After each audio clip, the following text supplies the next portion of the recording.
што не гледачи онака како што најави во вестите на телевизија или секој ден или секој втори ден во зависност од можностите на моите гости, овде ќе разговараме за она што е акутно во Македонија. А инаку кај нас изгледа дека се е акутно од можноста на нацијата да одговори на предизвиците на времето, од можноста на економијата да се вклучи во глобалниот систем на расподелба на општеството, толку колку што умееме, барем да преживееме, отприлика така ни изгледа како светоназор во кој што македонците како народ, а и граѓаните на Република Македонија, ако не и на Балканот, живеат. Како преземењето на кензијанската логика на пазарот е важно да опстанеш, ама ние сме луѓе, не сме само фирми и компании, како што е модерно да се каже.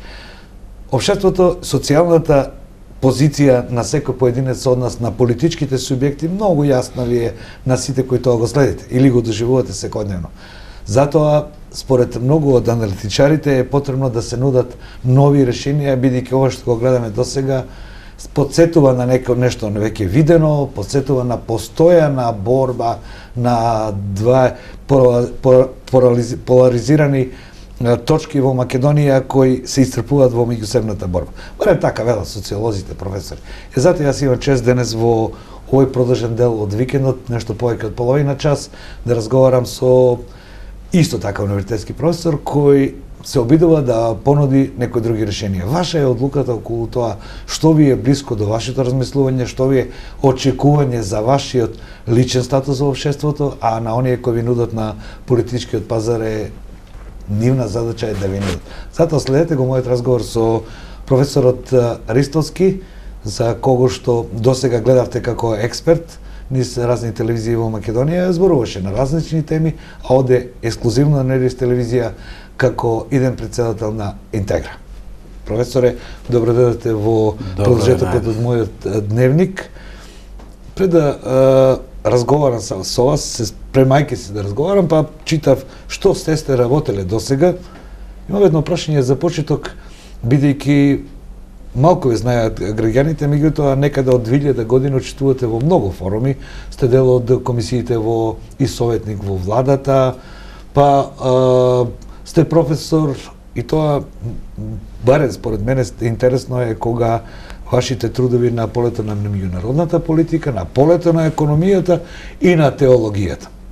Јас имам спремено концепт, ама бидејќи секое појавување ваше веќе како дел од политичкиот амбиент во Македонија, значи и афирмирање. Па јас вака ќе го поделам и разговорот. Добро дојдете што во моја емисија. Добро ве најдов, поздрав до вашите гледачи. И што да ви кажам, околу ова што го споменавте, да, образованието е повеќе слојно. Базично сум јас економист, дипломиран, економска политика и развој, значи владина политика, но имам и политикологија, сум магистрирал на политички науки, сум докторирал на политички науки. Сега тоа што ми е фах и пасија во животот, имам завршено докторски студии по теологија во Америка и отприлика тука се движи економија, политика, теологија. Мојот образовен бекграунд, се обидувам се што правам во животот да му дадам една формална, заокружена целина, образовна целина со формално образование. Но имам 15 години институционална меморија во владата на Република Македонија на позиции на раководител и повеќе од 10 години ми се чини на позиции државен советник за анализа на политика и координација за меѓународна соработка и развој во разни области и така натаму.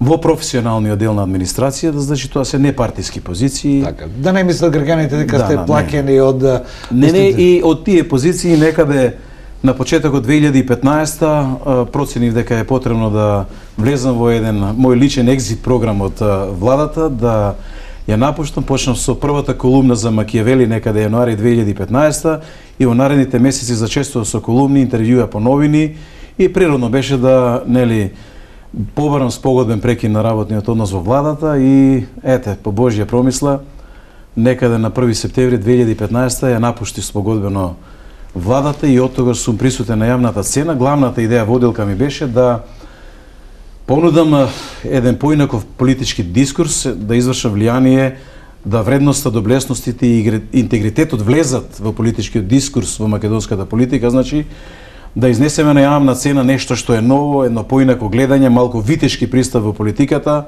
Ако е пораз да биде пораз, достоинствено да го поднесете, ако е победа да е победа, достоинствено да ја поднесете и така натаму. Значи со зачестеното присуство во медиумите на сите тие политички дебати по националните телевизии, ми се чини дека јавноста добие една можност за поинаку да гледа на процесите. Секако сите тие дебатни емисии се еден вид и на едукативна програма се обидовме и научно да пристапиме во тој дел, нормално мојата друга позиција или професија е тоа што предавам, звањето ми е политички науки, политички системи, предавам разрешување на конфликти, регионална и меѓународна безбедност, еве сега веќе и геополитика и надворешна и меѓународна безбедност исто така. Има интерес нормално да се прошири и тоа подрачје. Во меѓувреме, тие неколку години, 3,5 години критики на политички дебати, жестоко обсервирање на политичката сцена и жигосување на сите пропусти во општеството, држевме една извонредна права линија во тој дел.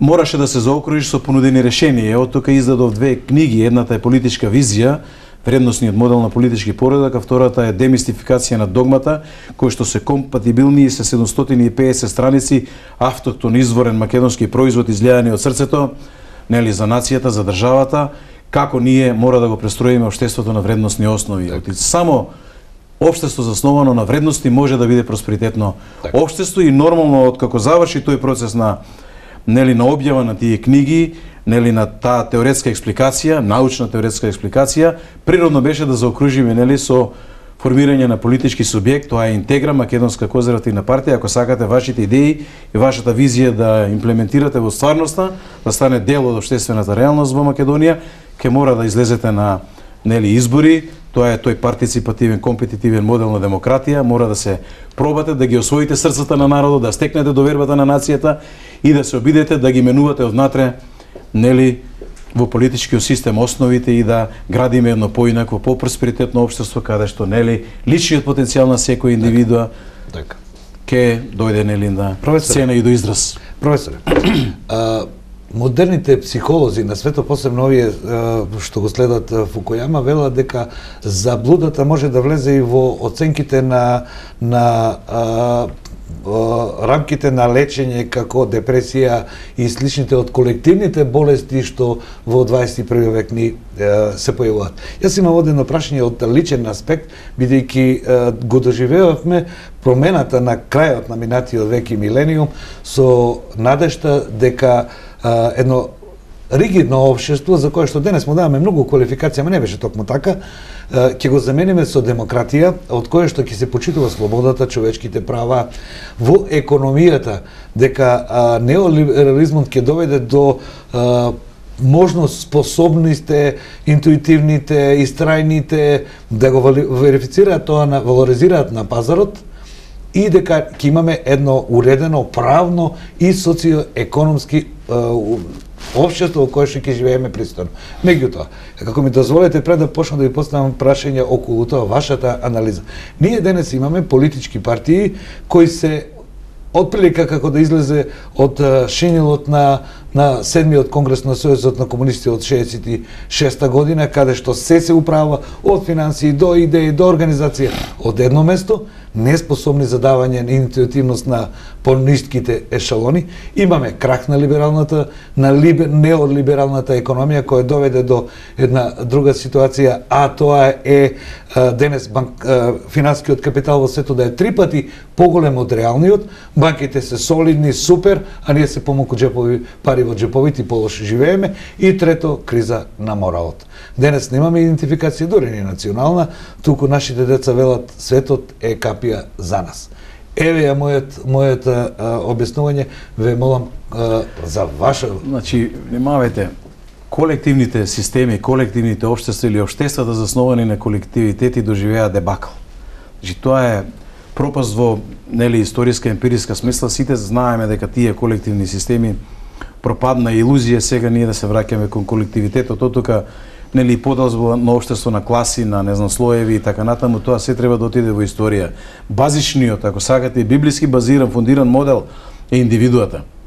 Слободата на индивидуата е највисоката вредност. Значи, дури и во Библијата Господ дава отворена врата, нели слободната волја да ја употребиме, па дури човекот да влезе во грев. Че имаме слобода. И во таа слобода, знаете, и кај слободата има разлика.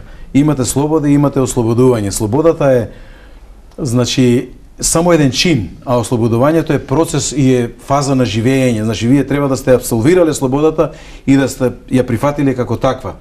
И сега од тука либералните тенденции и анархолибералните тенденции, извинете, тие немаат граница и тие одат до анархолиберализам, значи тие одат до анархија, нема таму скрупула која што може да ги задржи. Но во светски рамки, да речеме, ние сме конзервативна идеологија, но срцето и душата на конзервативната идеологија и според Реган, и според науката, и теоријата, и практиката е либертарианизмот. Тоа значи дека јас можам да ја унапредувам мојата лична слобода до максимални граници, но до граница, до точка до која не смеам да ја загрозам слободата на другиот до мене. Моето добро максимално морам да го напредам, но не смеам да го забрзам вашето добро или доброто на било кој друг до мене. Тука имаме граница во моралната скрупула, во оној морален корпус на вредности, на онаа доблесност, на интегритет, да внимавам на тој до мене, да внимавам на другиот. Тоа е оној Божји модел и ние тој мора да го примениме. Ние мора да го вратиме на сцена духот на индивидуата да биде максимално слободен. Слободата на духот на индивидуата, и само слободни индивидуи можат да творат, да создаваат личниот потенцијал до максимум да го експонираат во општеството. Сега, ако ја ставаме индивидуата, нели на врвот на таа пирамида, или ако сакате на пиедесталот на тоа општествено скалило, тогаш државата вие мора да изместите. Сега државата е мастодон, таа е диносаурус и ни го гуши јавниот простор. Таа ни е јарем кој што не јавна ласите и нашата кичма е искривена од притисокот на државата.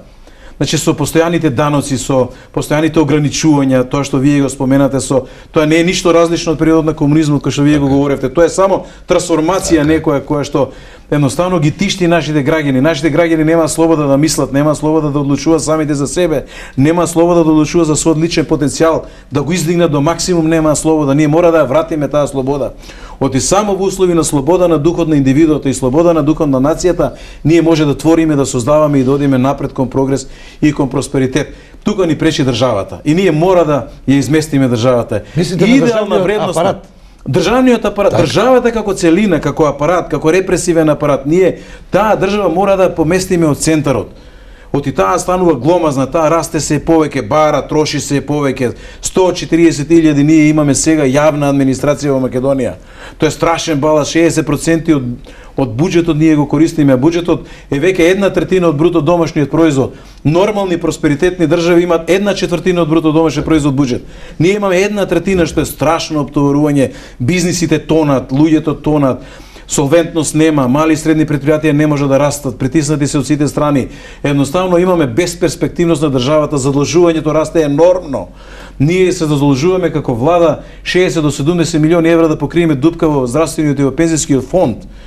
Тоа е страшно оптоварување од околу 700 милиони евра годишно. 900. И повеќе, така е. 900. Значи сега оваа година го зголемивме за здравство во правоста. Значи, замислете тоа на 4 годишен ниво, колку милиарди одзема од джебовите на граѓаните. Работниот човек денеска го полни тој буџет со мака. Наведната му е, може да му се скрши кичмата. Наместо тоа државата мора да внесеме ние, јас ја нарекувам стелт мод. Знаете кој е најмоќно воено наоружување, невидливите борбени авиони. Значи државата мора да направиме невидлива. Таа не смее да биде со пресија врз народот и државата. Треба да го симнеме ореолот на звезди на политичарите, да ги изместиме од јавната сцена. Како ќе ги изместиме? Ако им ги одземеме дискреционите права да управуваат капитални инвестиции и да управуваат субвенции.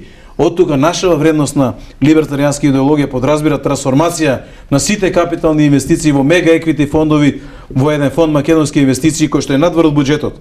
Тоа е Macedonian Investments или MEIN, мега еквити фондови. Државата ќе го сочува оно што е воздух, вода и почва и внатрешна и надворешна безбедност, и таа треба да е бекбоун или рбет, да го држи исправено организмот за органите сами да функционираат, односно граѓанството да функционира и малите и средни бизниси сами и самостојно. Тоа значи дека се прави трансформација и нема повеќе политичарите да одлучуваат туку во моделот на масовно масовен процес на приватно-јавно партнерство ќе прелереме се што е несуштинско од администрацијата. Вие денеска МЕПСО ви служи само за вработување на партиски кадри, за купување нели сега на модерен мебел и така натаму, за фотели од природна телешка кожа. Тоа е АЕК и Централен регистар. АЕК, не само АЕК, па ако сакате и ЕЛЕМ земето ви се во државата нема потреба да води бизнис. Според Адам Смит, според таа free market driven economy, ние треба да возможиме слободниот пазар да ги води тие работи, но со ограничувања и онолку државна интервенција колку што не сме да се премине границата да предат во монопол или да загрозат некоја ранлива категорија на граѓани, знаете која е. Тоа се бебињата, мали деца, инвалидизирани лица, стари лица и така натаму, мора да ги заштити државата во тој дел. И од тука државата субвенциите ќе ги прелее или ќе ги трансформира во мини еквити фондови партнерски, ќе влезе со граѓанството во мали и средни бизнеси, во висока финализација на производство и така натаму, за да по тие два основа ќе прелееме од државната администрација по системот на ваучери минимум 33.000 евра, ќе се понуди на секој вработен во државна администрација да излезе од администрацијата, тоа ќе му донесе право на удели во ова приватно јавно партнерство, во тие мега еквити фондови, Чебрен, Галиште, Бошков мост, гасификација, ветерници, соларни резервати, не знам, брза железница, не знам, милион проекти има, производство на дијаманти од јаглен и така натаму. Со тие мега еквити ќе се имаат право на нели на удел, ќе станат газди и ќе имаат право на едно вработување, сакаат тие, сакаат нивно дете и така натаму, седно, или ќе ги продадат на берза за поевтини пари за да земат кеш пари, или ќе одат во мини еквити, ќе развиваат собствени бизниси и ќе станат свој на своето. Така ќе прелееме некаде околу, планираме за еден мандат од 4 години да прелееме околу 40 до 50 илјади од јавната администрација во приватниот сектор. Фактички, сметете дека со овие приватно јавно партнерство, мега еквити фондови, ќе влезат страотно инвестиции, збораме приватни инвестиции, странски и домашни, не велиме странски. Значи приватни инвестиции. Успех во економијата има кога приватните инвестиции одат напред, не ги двоите на домашни и странски, значи давате рамноправна, праведна позиција и на домашниот и на меѓународниот бизнис и така натаму.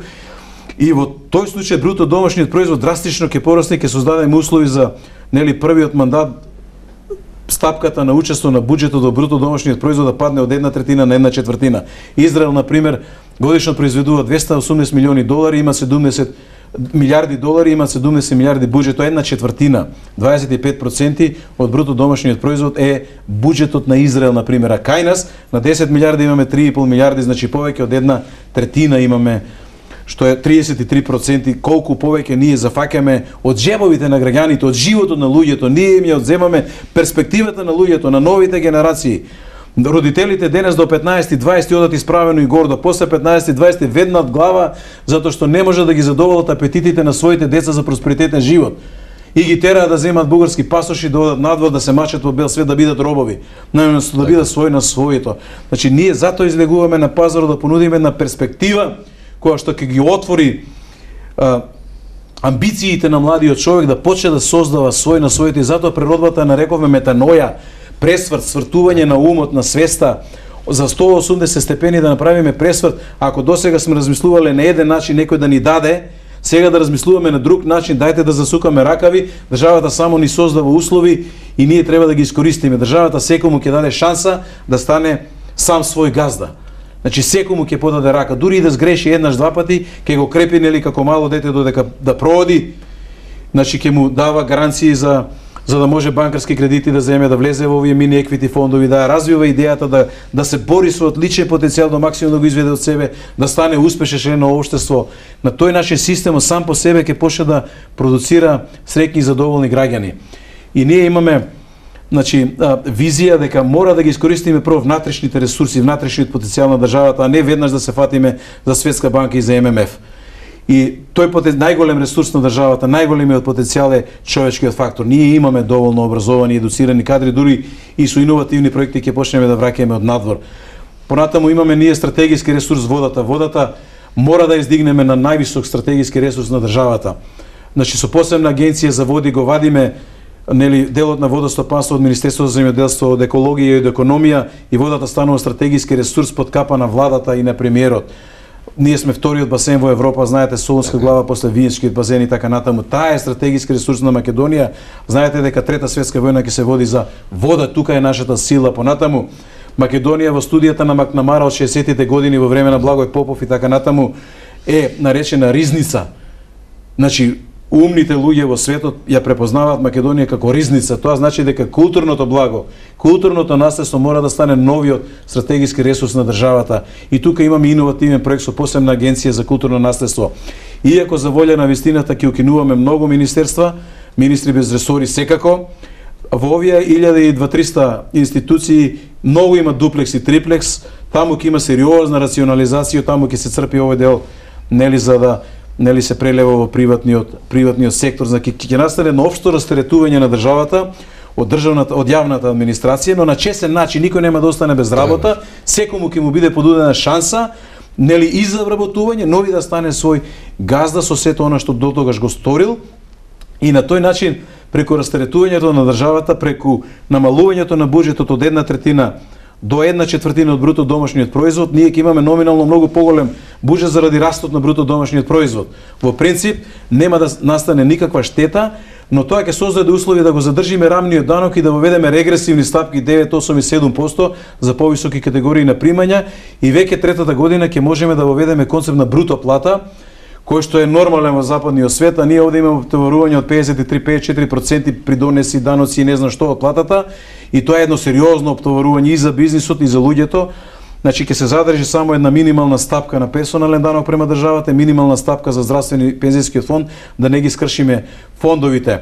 Но во овој дел имаме уште еден многу иновативен проект, сакам во оваа прилика ексклузивно пред граѓаните и пред вашата телевизија да го споменам. Знаете, друг стратегиски ресурс на државата се одлеаните криминални милиарди надвор. Според податоци на ММФ и на Светска банка, ние имаме некаде повеќе од 30 милиарди долари надвор во Македонија, криминално одлеани пари во последниве 27 години само. Колку? Повеќе од 30 милиарди долари.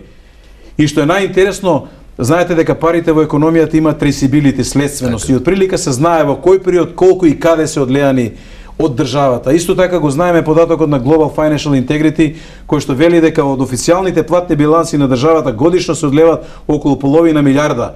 Кога ќе ги вмрежете во економетриски модел, посебен софтвер е тоа, во имат е скап софтвере, се внесуваат податоците официјални од службени од вестник на Министерство за финансии, потоа нели гласниците на општините, значи од локалните буџети завршите сметки, од царина и од статистика, кога ќе се мрежат сите податоци, колку е влезено од даноци, придонеси, царини и по други основи, такси и така натаму, и колку е излезено за потребите на државата, фалат и испоруват во воздух 500 милиони годишно. Од официјалните сметки. Не зборуваме за сива економија, не зборуваме за коруптивниот дел во државата кој што се проценува на 20 до 30% од економијата. Не зборуваме за оние гранични премини каде што дуи константно ради нели уцените со тие што владеат имаат слободни гранични премини, колку тука имаме утаено царина, данок и така натаму. Значи не зборуваме за тоа, не само дуи, него и сите владешки гарнитури. Така. И сега СДСМ го контролира истото, пред тоа ВМРО да помане. Значи ние имаме еден општ грабеж во Македонија и затоа нашиот народ е сиромашен, затоа имаме ниски пензии, затоа ние имаме ниски плати, затоа што едноставно политичарите сметаат кога ќе дојдат на власт, сега се моите 5 минути да грабнам што можам да грабнам, да украдам што можам да украдам, без тронка совест, без тронка образ, го отепа македонскиот народ, и затоа дојдовме во оваа ситуација во која сме. Само да кажам една реченица, во тој дел имаме проект Захеј, тоа е од Лука 19:7, Господ ни дал во Библијата идеално решение. Путин се обиде со репресија, Ердоган исто така, на сила донесоа неколку милиарди, ги ограничија 10 години да не ги изнесат надвор, ги изрекетираа и не остана ништо од тие модели. Но никој не се обиде со периодот на милост. Што тоа значи? Ние со проектот закон во форма на државен закон за 90 дена ќе дадеме време на милост. И ќе речеме сите што имаат изнесено криминално пари надвор, ќе ги вратат во рок од тие 90 дена до $1 на приватен Фишер инвестицијски фонд. Тоа се анонимни фондови кои што ги имаме во нашиот систем, но ќе ги прошириме алфа, бета, гама, делта за секој поединечно на своја трансакцијска сметка со свој подпис, под анонимно заштитен идентитет 30 години, кривично правен прогон за оној кој што ќе го открие идентитетот. Тие ќе ги вратат своите пари, државата нема да им ги оданочи. Но задолжително се вели во економијата contribution in kind, терминологија ќе дадат во Main Macedonian Investments во фондот 33,3%, една третина ќе ги дадат во фондот неповратно, втората третина задолжително ќе влезат во приватно јавно партнерство со државата, во овие мега еквити фондови, а третата третина ќе биде нивна чиста, може да ги изнесат, може да ги чуваат одоночени нивни пари. Откако ќе ги собереме таа маса на пари во фондот, 1/3 ќе ги вратиме во форма на ваучери на секој полнолетен граѓанин во Македонија. Секој што има 18 години или колку год да се над 18 години во едно семејство, секој од нив ќе добие дел од колачот. Од народот за народот. Државата ќе се извини за криминалната приватизација, за бескрајната транзиција, за нарушеното достоинство на нацијата и едноставно тој колач ќе го сподели со оданочени чисти пари.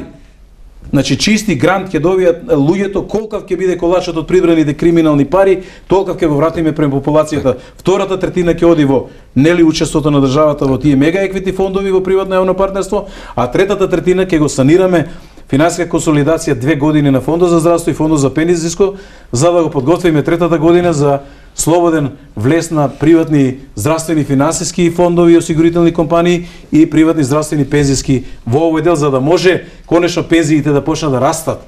Иначе на ваков начин со постојано позанување, скапи камати, благајнички записи 60 до 70 милиони евра го земате здивот на банките за да финансират мали и средни предпријатија.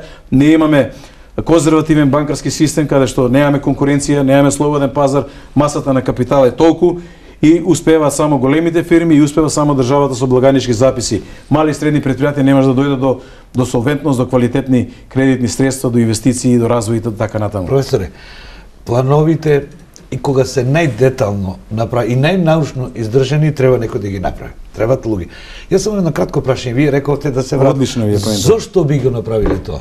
Еве, ние имаме свест пред да ви одговорам на ова претходно. А ви видите, значи, зошто би го така направиле? една ластовичка не ја прави пролета. Сосема сте во право. Затоа на почетокот реков, Интегра ќе игра со потенцијалот на нацијата.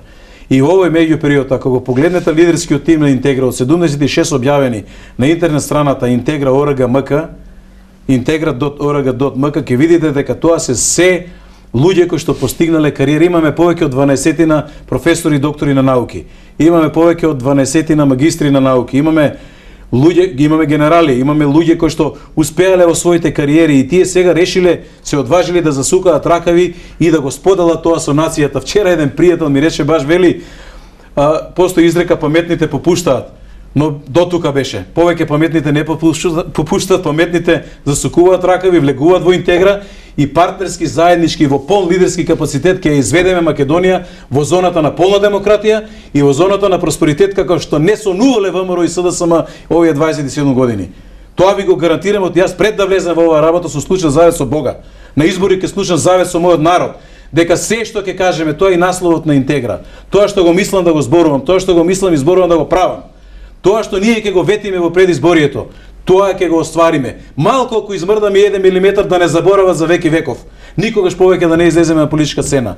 Нашиот збор ќе тежи како планина и од тоа ќе добие бенефит само нацијата и државата во Македонија. Никој нема да биде на штета. Но повеќе не смееме да дозволиме на ваков начин, без идеја, без идеологија, без визија, со концептот сега се моите 5 минути, со корупција невидена, со грабеж на нацијата невиден, не смееме повеќе да дозволиме некој да си поигрува со македонецот во својата сопствена татковина. Нема играње со тоа. Вака, кога настапувате имате емоција, а емоцијата, според аналитичарите, ова се вели позитивен гнев во Библијата е дозволено, гневете се, но не грешете. Или доверба. Иначе е многу разум, нема тука емоција. Во политиката нема емоција. Така, мала дигресија. Македонија, вие како што ја замислувате, како што им ја предложувате на граѓаните, е тој вашиот концепт. Меѓутоа ние денес имаме една, затоа ви го постави прашањето зошто би го тоа направиле. Имаме последници 30 години во кои што на крајот можеме да подвлечеме дека имаме еден процес на јувенализам или премногу млади луѓе на многу одговорни позиции кои што денес како јакобинците, како да не ги споредам со некои други многу по-оцрнети позиции и процеси во светот, имаат 35 години, а станале министри, имаат 40 години, биле премиери. Што ќе прават тие млади луѓе, а има ги доста, бидејќи пораката ја праќаат на помладите. Биди послушен, биди дел од структурата и тебе ќе ти се остари. Менталитетот как ќе го смениме? Евреите се многу мудри и тие го примениле библискиот концепт. Знаете, Мојсе 40 години беше царски син и на 40-та година Господ му ги виде слабостите во срцето и го тргна 40 години во пустината да го спреми. Мојсе го врати да биде водач на Израелот на 80 години. за да биде зрел, за да биде стабилен и вели да биде од најкротките луѓе на планетата. Значи сакам да кажам дека и во Израел имате градација на возраст и преземање на нивоа на одговорности. Од тука се водевме и ние во лидерскиот тим кога го формиравме, доминантниот дел, да не речам скоро сите се над 40-45 години возраст, кои што имаат успешни кариери, кои што се морални столбови во своите средини. Погледнете го лидерскиот тим, ќе се уверите во тоа, и кои што решиле да се одважат и храбро да излезат на политичката сцена и да направиме заеднички, нели партнерски пресврт на сцената. Значи нивоа на висока одговорност може да преземаат само стабилни, зрели индивидуи кои што паднале во животот и кои што станале во животот, кои што знаат да се носат со притисокот и на јавноста и со притисокот на екстремите и предизвиците на втората декада од 21 векот. Имаме сложена геополитика, имаме сложена геостратегија во регионот, имаме изворедно големо ниво на непријателство спрема македонците, спрема Македонија воопшто. Значи тука треба многу внимателно. Имаме ние една мала група на млади луѓе кои што се врвни во нивната генерација, ќе ги видите, тоа се образовани дечки кои што имаат виспрена интелигенција, умови и така натаму, но кои што паралелно со нас пандан ќе се градат и ќе се калат затоа што тие се идната генерација на лидери во оваа држава. Значи ние тој модел мора да го внесеме и во сите партии. Ние имаме и многу иновативни решенија во нашиот статут. Значи имаме едно високо ниво на внатре партиска демократија, каде што имаме еден посебен стратегиски совет за луѓе кои што едноставно се еминентни надвор или дома и не мора да се членови на партијата, а можат да бидат членови на стратегискиот совет на Интегра. Но имаме и етички совет и етички кодекс, каде што тие што ќе го водат етичкиот совет нужно не смеа да бидат избрани функционери на партијата или утре избрани државни функционери. Тоа сакаме на ниво на влада да го изнесеме и тие ќе вршат морална хармонизација на сите наши одлуки, програмски цели, решенија, ставови и така натаму. Како што функционираат конзервативните партии во Англија или во Германија. Така е, таму има дом на лордови каде што моралната компонента е застапена и ние го имаме тој што има изворедна силна улога етички совет и тие ќе имаат право да ни вратат некоја одлука, да речат ова не е морална, ова нели нема етички аспекти, нема интерес, ова не е доблесно да го направите, ова може да го оштети некого. Да, вие ќе ја разгледате одновата одлука, дури може да кажат ова одлука ќе ја поништиме ние како етички совет. И од тука раководството на партијата може само да минува и ништо повеќе. Значи сакаме да кажеме дека воведуваме едно високо ниво на внатре партиска демократија и очекуваме дека тоа ќе изврши силно влијание за да можат конечно вистинските луѓе да дојдат на вистински места. Секој да си фати својата коцка во мозаикот, а не лидерот постојано да кажува тој ќе биде ова и обично бираат послушници, послаби луѓе и послаби индивидуи. Имаме на политичката сцена кадровска суша во моментот, немаме квалитет, немаме виспрена интелигенција, немаме умови кои што постигнале многу во својот живот. Интегра ги бара, ги очекува и со расширени раце ги прима сите оние кои што постигнале во животот и ние сакаме да играме со лавови, да не играме со ништо помалку од таа сила што може лавовите да донесат нели на политичката сцена. Професоре, на светската сцена, вие имате дела од геоположбата, геополитиката, меѓународната политика. Имаме безмилосен меѓународен систем, модерните компании во светот и нивните собственици и менаџери не покажуваат скоро никакви човечки чувства. Тоа е лицето на современиот неолиберален капитализам кој веројатно може да му доведе и крај на светот, ама тоа за некоја друга тема. Имаме една положба на една мала, сиромашна држава, внатрешно поделена, со неистрајни политики ги минуваме во потребите од конјунктурните, од луѓето кои ја водат. И сега имаме еден заклучок, мој личен. Нашиот сосед Србија до сега одеше спротивно на интересите или на окажувањата на западните сили. Ние сме прецепирани како држава која постојано е најдобар ученик на ММФ, најдобар ученик на американците, а поминавме горе-доле исто. Резултатите од сето тоа е неверување кај нашиот народ. Што е мислењето на Лјупчо Ристовски? Значи, ние мораме да ја смениме меѓународната позиција на Македонија. Таа е слаба, нејака со многу мало и ниско влијание. Значи, Интегра... Ако ни дадат да сме? Нема ако ни дадат. Внимавајте, ќе ве почитуваат толку колку што вие се почитувате самите себе си. Значи, јас не сум без искуство во меѓународни односи и релации. Што би рекол Имаме бројни контакти со да конзервативниот дел на Америка, со конзервативна партија Британија, со конзервативниот дел на Европа, и јас точно знам што ти очекуваат. Очекуваат стаменити нации, стаменити држави. Луѓе што се со исправена кичма, со достоинство, кои што си го сакаат и ценат и почитуваат својот народ.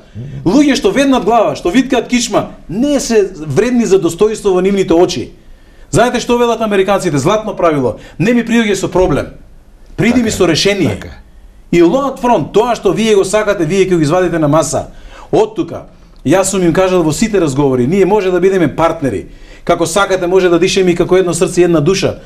Зборувам за западните просперитетни нации. Нашата надворешна политика го има моделот, новата доктрина Counter-Vail Alliance велиме, или стратегиско партнерство, значи со моќни нации од западната просперитетна хемисфера на оската Вашингтон, Лондон и Иерусалим. Значи тоа е нашата стратегиска ориентација, многу јасна, многу чиста, конзервативниот дел на Америка, конзервативна Британија, конзервативна Европа. Не зборувам за неолиберализмот, не зборувам за анархолибералите, не зборувам за Сорос, не зборувам за Клинтовите резидуи, не зборувам за тој дел на либерална Европа и Америка, кој што едноставно го прават тој нов светски поредок со кој што сакаат да ги уништат малите нации, да им го одземат достоинството, да ги направат робови и така натаму. Во таа либерална Америка и Европа, Македонија е перципирана и таргетирана како земја од која ќе црпат сировини, од и тие имаат Европа некаде 20% помалку сировини до 2020 година ќе им недостасуваат од каде год да земаат. Проценета е Македонија да биде сировинска база,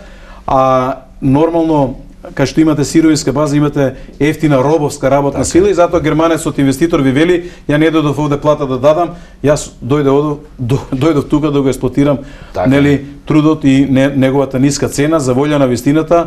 Владата на ВМРО ДПМН сега го прави истото и владата на СДСМ, кога доаѓаат и кога нудат предлог на просечна плата во своите компании, и двете влади им велат смалете на половина да вработиме повеќе луѓе. Јас сум лично присуствувал кога инвеститор нуди 800 евра просечна плата, а нели функционерите на ВМРО велат нека биде 300 евра, вработете двајца, другото ќе ви остане профит. Значи, кога вие како влада им сугерирате со понижување за својот народ, тоа што очекувате од таа влада утре? Дали го цени и почитува својот народ? За меѓународни односи беше зборот, значи Македонија преку оваа нова доктрина на Интегра Counter-Vail Alliance ќе го примени новиот модел. Го велиме Power Enhancement Goals. Ние ќе примениме она што беше концептот на Монроовата доктрина на Америка, која што 200 години владее со светот. Ние ќе се обидеме да направиме исчекор Македонија да го зголеми влијанието надвор. Ке може ако направи просперитетна економија и држава дома. Ако направи достоинствени граѓани дома, ако ја подигнеме главата на граѓаните, ако ја исправиме кичмата на граѓаните, овој народ умее да мисли, умее да твори, умее да создава. Насекаде низ светот сме успеале. Ќе успееме и дома во сопствената татковина, ќе направиме систем кој што сам по себе системски ќе произведува среќни и задоволни граѓани, за да после 5 или 10 години, после 2 мандата владење, да рече секој еден да, успеа во мојата татковина со мојот личен труд, со максимален личен потенцијал, среќен сум и задоволен од постигнатото. Професоре, сепак тоа е за политичките говори, но реалноста има една друга работа. И Монроовата доктрина е пред 204 години, ако не се лажам, ама има многу сегменти, сепак е тоа некое друго време. Се надевам дека основните постулати на она што го вие велите, држава која има идентитет и собственост, одржливост може да биде субјект, меѓу тоа е Америка. Не знам како денес тоа ќе функционира, но јас имам едно новинарско прашање, бидејќи ви дозволив да ја представувате програмата, на почеток сте од политичката... Јас се извинувам ако малку... Не, тоа е политичка кариера, вие се обраќате на граѓаните. Професоре, јас би ве прашал како вие ќе им одговорите на Роберт Џонсон, кој 4 месеца е на Балканот и вели ова треба да го направите, ова треба да го направите, ако не ви следува ова. Тоа е просторот во кој се движат нашите политичари за сега. Ако немате идеја, ако немате визија што со себе, тогаш имате вакуум кој што ви го пополнува кој стигне. Ако имате визија, ако вие пристапите со решение, со својата визија, со својата идеологија, со својот заокружен концепт, тогаш тие можат само да минуваат и да бидат партнери со нас. Има ли Вазали никако. Има ли таков пример? И како нема достоинствени нации градат одат напред? Словенија земете ја. Тајван земете го, Израел земете го. Имате многу. Израел е друг. Ние ги велиме мали нации држави, не постои мала нација држава во втора декада на 21 век. Имате умна и голема нација. Еден германски професор вели, вам македонците се може да ви земат, ово овде не може да ви го земат. Ако германскиот професор видел дека македонецот има ум и разум, што може мени? Како не? Ако ние не веруваме во својот народ, ако го правиме недоветен, ако го правиме неук, ако го правиме недостоинствен, така и другите ќе го прават. Ако вие како политичари сте недостоинствени, ја веднете главата и се виткате пред странски авторитети, ако патите од странски авторитети, тогаш тие нашле ора за бавча за орање нашле, тогаш тие ќе притискаат, ќе ве месат како тесто, ќе прават со вас што сакаат. Ако најдат на здраво раководство, ако најдат на раководство што си го цени и почитува првенствено својот народ и својата нација и држава, што може да прават тие? Може да бидат партнери. Тие сакаат стаменити лидерства, сакаат стаменити водства и водства што си стојат на својот збор. Нашиот збор ќе биде планина. Добро. И нема мрдање. Професоре, јас ви посакувам успех во кампањата, ако ништо друго поради тоа што повеќе понуди, една од основните постулати на кейнзијанството е тоа, вие господин Адам Смит, е тоа дека поголемиот избор од понудите... Кейнс е на другата страна, ама добро. Добро. Во некоја економска дебата ќе разговараме. Така е, ама тој вели дека вечерата мора да се плати на крајот. Јас се надевам дека политичките партии во Македонија нема да го остават секој да го платат граѓаните, тука ќе си го платат претходно со политичка кариера. Така е. Благодарам што бевте дел моја емисија. Благодарам и вам за поканата. Поштовани гледачи, ова беше мојот разговор со професорот Ристовски, кој зборуваше за програмата. Имавте овде делови од неговата програма, проекти и така натаму. Сето ова ќе го разглобуваме низ кампањите кога ќе дојдат или разговорите, зошто да не. Понудата пред вас е и наша задача, бидејќи основната задача на новинарите и на медиумите да поттикнат размислување, дебата за општествените и другите проблеми кои не обиколуваат. А јас како загрижен за секојдневието во Македонија ќе спомена само една теза од Фоебер, кој вели: филозофите само различно го толкуваат светот, а се работи тој да биде изменет. Или на човекот му е својствено прво да јаде, да ги задоволи своите потреби, да имаме една пристојна плата, а подоцна да размислуваме за концептите на филозофијата и слободата. Или се до тоа води заедно. Дилемата е ваша. Благодарам за вниманието.